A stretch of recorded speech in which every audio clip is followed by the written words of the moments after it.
E eu, primeiramente, gostaria de agradecer a organização da ANPOF, aos organizadores do Grupo de Trabalho Alteridade e Desconstrução por possibilitar a apresentação do meu trabalho, ao meu orientador Humberto Guido e a todo o corpo de funcionários, professores e alunos que compõem o programa de pós-graduação e graduação em Filosofia pela Universidade Federal de Uberlândia. Agora, antes de começar minha apresentação, gostaria de citar uma frase do crítico literário Otto Kaus sobre o seu ponto de vista em relação às obras de Dostoiévski. Acredito que essa frase expressa bastante do meu sentimento em relação aos meus questionamentos e curiosidades ao pesquisar Dostoiévski, além de relacionar com o tema que resolvi trabalhar nessa apresentação, a dizer, o modo como a perspectiva artística é colocada nas obras do autor russo, e como seus romances estão permeados por um novo tipo de construção artística, onde as personagens, longe de serem definidas de maneira absoluta pelo autor, possuem autonomia e independência em relação às objetividades definidas pelo outro e pelo mundo exterior. Segue-se a citação de Otto Kaus contida no livro Problemas da Poética de Dostoiévski, de Mikhail Bakhtin. Cito Otto Kaus. Cada um pode, com a mais rigorosa honestidade crítica, interpretar a seu modo a última palavra do autor. Dostoiévski é multifacético e imprevisível em todos os movimentos de seu pensamento artístico. Suas obras são saturadas de forças e intenções que são separadas por abismos intransponíveis. Agora, após a citação, começo minha apresentação. Diálogos artísticos, uma perspectiva artística em sua obra Crime e Castigo. Quer dizer, Diálogos de Dostoiévski. Vamos lá. Ocorre um debate central na obra Crime e Castigo de Fyodor Dostoiévski, que tem como fundamento o questionamento do instrutor de causas penais Porfíri a respeito da teoria legislativa do ex-estudante de direito Raskolnikov sobre existirem no mundo indivíduos ordinários e extraordinários. Teoria esta que culminou no assassinato cometido por Raskolnikov contra a agiota Aliena Ivanovna e sua irmã Elisavieta. Esse debate ocorre na sala da casa do instrutor de causas penais Porfíri, entre ele e Raskolnikov, estando presentes nessa cena a voz ativa das personagens Razumikin e Zamiotov como participantes plenos e estimulantes no diálogo. Entretanto, anterior ao momento descrito acima, ocorre uma cena onde Raskolnikov e Razumikin estão caminhando em direção à casa do instrutor de causas penais em constante diálogo. Por Raskolnikov ainda não conhecer Porfíri anteriormente e este ser seu primeiro encontro com o juiz, Raskolnikov questiona Razumikin, que já o conhecia, sobre como seria o possível encontro. Em resposta, Razumikin, além de expressar algumas características da personalidade de Porfíri, também diz que já mencionou para o juiz o fato de Raskolnikov não conseguir concluir o curso de Direito por forças das circunstâncias. Dessa forma, Razumikin constrói uma personalidade pré-determinada de Raskolnikov para Porfíri em relação a um acontecimento, o que já preocupa e incomoda o ex-estudante antes do primeiro encontro com o juiz. Ao ouvir os dizeres de Razumikin, Raskolnikov, buscando ocultar seu crime, reflete de si para si sobre a necessidade de entoar o cântico de Lázaro, personagem bíblico descrito no Evangelho de Lucas, capítulo 16, versículo 19 a 31. O destino de Lázaro era comumente cantado por cegos russos que, ofendidos pelo fardo de suas vidas, lamentavam-se ao pedir esmolas. Nesse sentido, Raskolnikov manifesta a necessidade de entoar seu cântico, tendo como uma de suas ideias afetar Porfíri com um sentimento de lamento e compaixão, além de desconstruir sua imagem pré-formada por Porfíri em relação às possíveis motivações de sua desistência do curso de Direito contadas por Razumikin. Fora o questionamento de Raskolnikov sobre a necessidade de entoar o cântico de Lázaro, o estudante, perto da entrada da casa do juiz, provoca Razumikin sobre um possível romance com sua irmã Dúnia, ironizando a figura de seu amigo ao compará-lo com Romeu de Shakespeare. Essa situação provoca um riso estridente, transformando o semblante de raiva de Raskolnikov, marca relevante de seu caráter durante o romance, em alegria, fator que possivelmente ocultaria as pistas iniciais e seu reconhecimento como criminoso por Porfírio. Dito isso, Raskolnikov e todos os participantes da cena se modificam constantemente no tempo presente, expressando a questão da dificuldade de definição absoluta e objetiva da personalidade das personagens na obra de Dostoiévski. Portanto, um dos focos dessa apresentação é mostrar uma perspectiva de leitura das obras do autor russo, onde as personagens estão se caracterizando e descaracterizando a todo momento, o que impossibilita a definição objetiva e exteriorizante do herói de maneira conclusiva, fora do ponto de vista plenivalente e autêntico de sua própria autoconsciência. Dessa maneira, compreendendo a potência artística como possibilidade de transformação da realidade objetiva, busco apresentar uma perspectiva de leitura das obras de Dostoiévski semelhante à forma da representação teatral, onde as personagens estão se caracterizando e descaracterizando de diversas maneiras no diálogo presente, apresentando o movimento e a preparação das personagens Raskolnikov e Razumikin para a cena que segue a discussão central do romance, a dizer, o combate dialógico sobre a teoria legislativa de Raskolnikov, preparação esta contida entre as páginas 251 a 260 da edição publicada pela editora 34, com tradução direta do russo por Paulo Bezerra. Antes de mais nada, é importante apresentar o contexto que se encontram Raskolnikov e Razumikin durante o caminhar em direção à casa do instrutor de causas penais. Raskolnikov, um ex-estudante de direito, cometeu um crime. Assassinou uma agiota chamada Liena Ivanovna e sua irmã Lisavieta em vista de comprovar sua teoria especulada em seu isolamento na prática em sociedade. Nesse inteirim, abre-se a cena por volta da metade do romance, na parte 3, subcapítulo 4, numa conversa de Raskolnikov com seu amigo Razumikin. Durante o diálogo, consta o movimento prévio da entrada dos dois amigos na casa do investigador Porfírio, que estava buscando descobrir quem era o verdadeiro assassino da usurária e sua irmã. Além do contexto narrativo, tem-se como necessário explicitar como as personagens Raskolnikov e Razumikin são apresentadas em algumas de suas características durante a obra, além de relacionar como seus próprios nomes já designam pela etimologia da palavra alguns traços relevantes relacionados ao caráter. Vejamos em um primeiro momento sobre Raskolnikov. É um ex-estudante de direito que teve de parar seus estudos por falta de dinheiro, juntamente ao seu isolamento social. Ou seja, não poderia concluir o curso acadêmico por força das circunstâncias materiais e de sua própria consciência.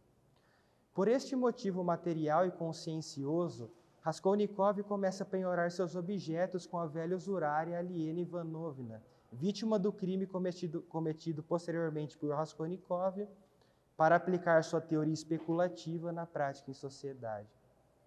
Os objetos eram herança de seu pai e consistiam em um velho relógio de algibeira, chato e de prata com um globo gravado no fundo e uma corrente de aço.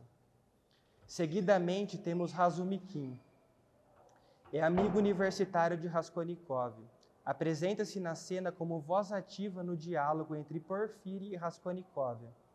Interessante observar que a relação entre Raskolnikov e Razumikin durante a obra possui uma tensão dialógica constante em contraponto. Um exemplo que designa essa situação se dá pelo objetivo de Dostoiévski em empregar ao nome das personagens termos etimológicos propositais.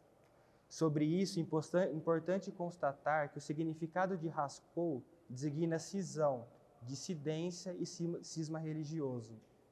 Em relação contrária a isto, temos razum, que significa razão, juízo e inteligência.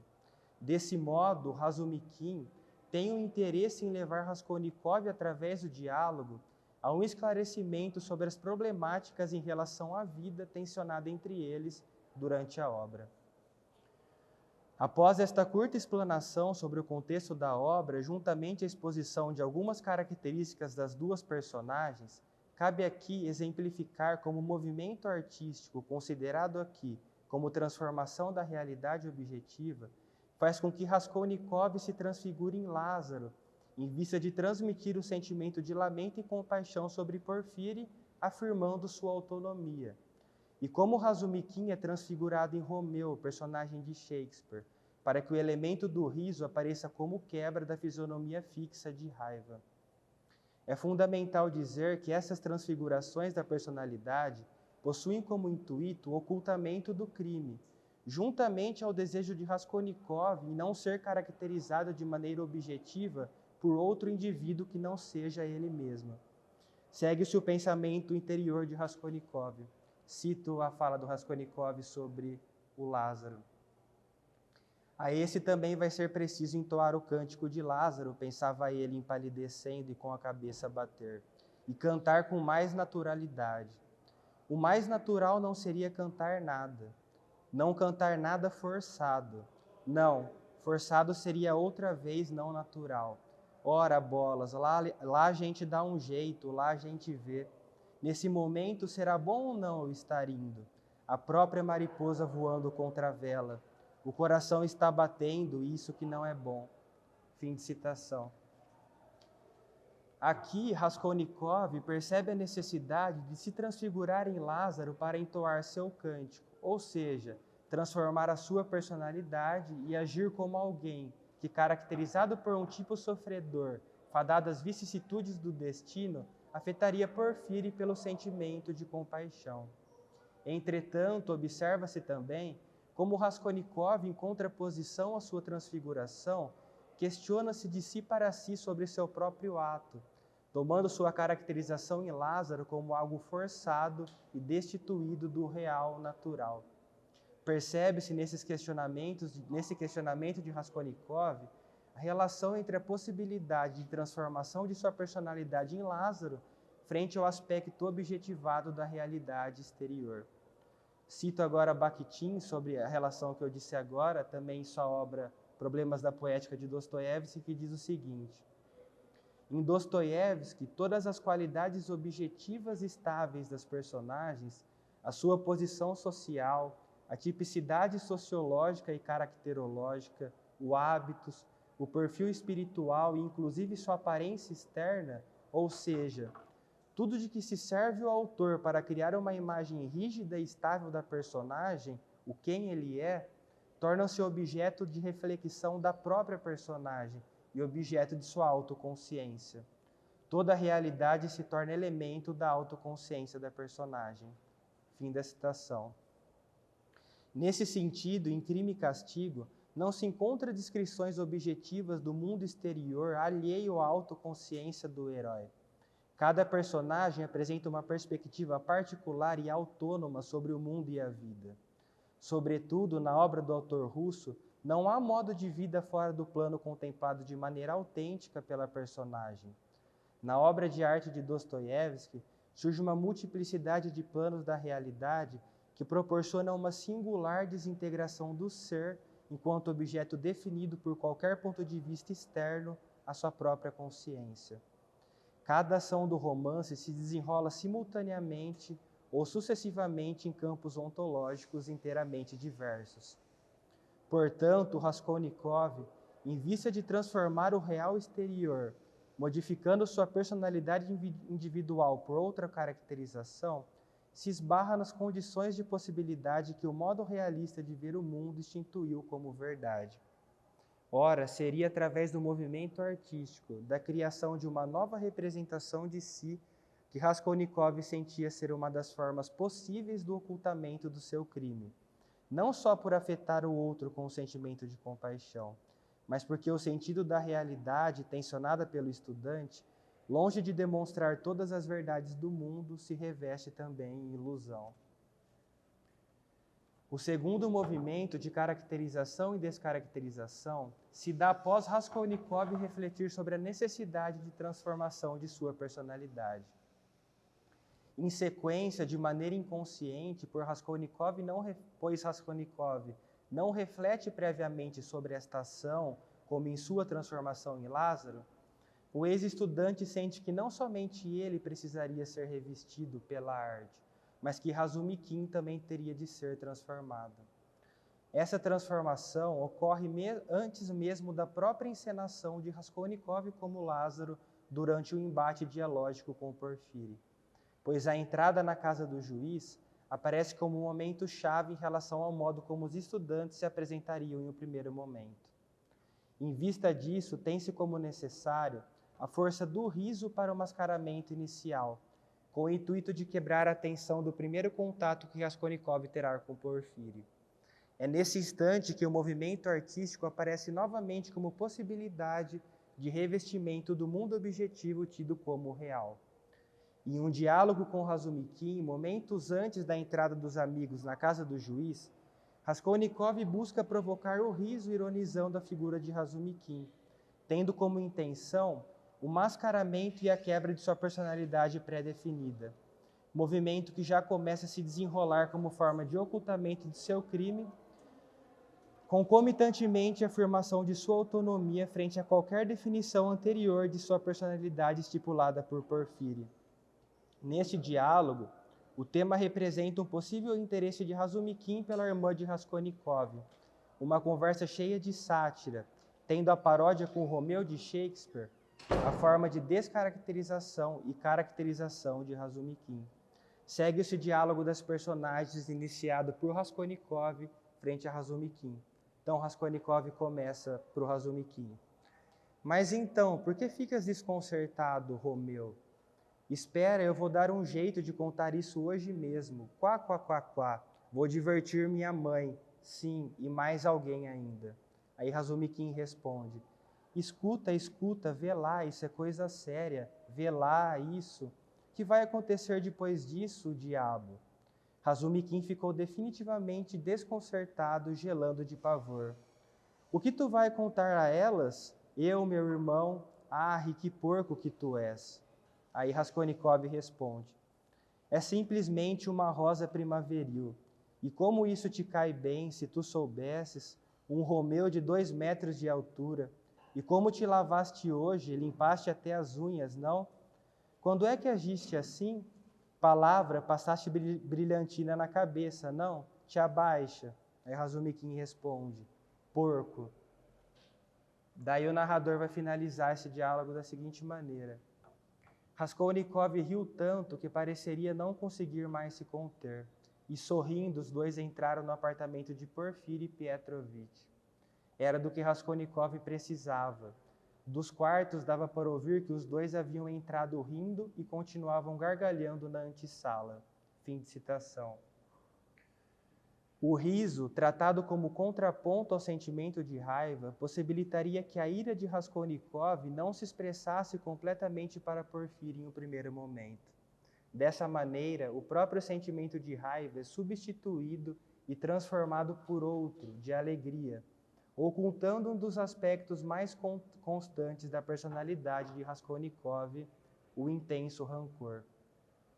Nisso consiste o poder do riso como força para quebrar a fisionomia fixa de raiva, sentimento que poderia dar provas do crime logo nas primeiras impressões obtidas pelo juiz. Dessa maneira, fica demarcado a forma como nos diálogos artísticos de Dostoiévski, as personagens, longe de serem definidas de maneira ideal pelo autor, são constantemente transformadas, descaracterizadas e caracterizadas em multiplicidade. O artista Dostoiévski, colocando a arte como possibilidade, abre espaço para um tipo de pensamento em que a vida não é completamente demonstrada através da realidade empírica e concreta de um mundo já definido e objetivado. O artista Dostoiévski, buscando coadunar os contrários a partir de materiais heterogêneos totalmente diversos, utiliza em suas obras o livro de Jó, as revelações de São João, os textos evangélicos, a palavra de Simeão, novo teólogo, combinando-as de maneira original com a anedota, a paródia, as cenas de rua, o jornal e inclusive o panfleto.